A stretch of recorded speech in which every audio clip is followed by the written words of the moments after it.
wọ́n ní wọ́n ti fi bàbá Ìjẹ̀ṣà sílẹ̀ o. Bàbá Ìjẹ̀ṣà Lánre Omiyinka, gbajúgbajà òṣèré tíátà tí ó wà lọ́gbà ẹ̀wọ̀n láti nǹkan bíi ọdún mélòó kan sẹ́yìn látàrí ẹ̀sùn tí wọ́n fi kàn án tí wọ́n ní ó ṣe kínní yẹn fún ọmọ kékeré kan. Wọ́n ti tú bàbá Ìjẹ̀ṣà sílẹ̀ o. Lánre Omiyinka wọ́n ti ní kí ó máa lọ sílé lẹ́yìn ọ̀pọ̀lọpọ̀ ọjọ́, ọ̀pọ̀lọpọ̀ oṣù, ọ̀pọ̀lọpọ̀ ọ̀sẹ̀, ọ̀pọ̀lọpọ̀ ọdún tó lò lọ́gbà ẹ̀wọ̀n. Bóògan ni ọ̀rọ̀ táwa Ìjẹ̀ṣà sọ nígbà tí aláǹfààní láti bá a sọ̀rọ̀ lónìí, gbogbo ẹ̀ náà ni àwọn àmọ́ sí etí ìgbọ̀n yín o lọ́kọ̀ọ̀kan èjèèjì. Ṣùgbọ́n kókó làbárè ni wípé wọ́n ti ní kí ọkùnrin yìí kó máa lọ sílé láyọ̀ àti àlàáfíà. Bàbá Ìjẹ̀ṣà ti dé o, ó ti kúrò lọ́gbà ẹ̀wọ̀n, ó ti ṣe bẹ́ẹ̀ di òmìnira.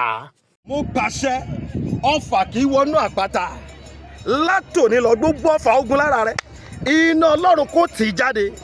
Olúwa ní ká jọ gbàdúrà, kí làṣírí ogun tó ń jà ọ́? Níbo ló ti dé ṣùgbọ́n síbẹ̀ tí ò sí ọ̀nà àbáyọ?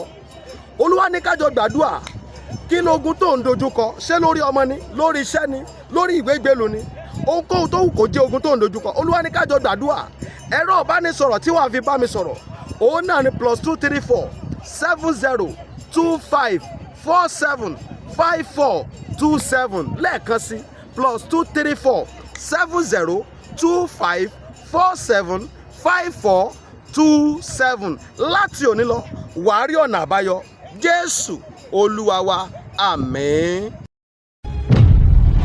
Yorùbá Gbayì TV, ẹ máa share ẹ̀ kẹ́dẹ̀ máa subscribe síbẹ̀ toró gbayì púpọ̀.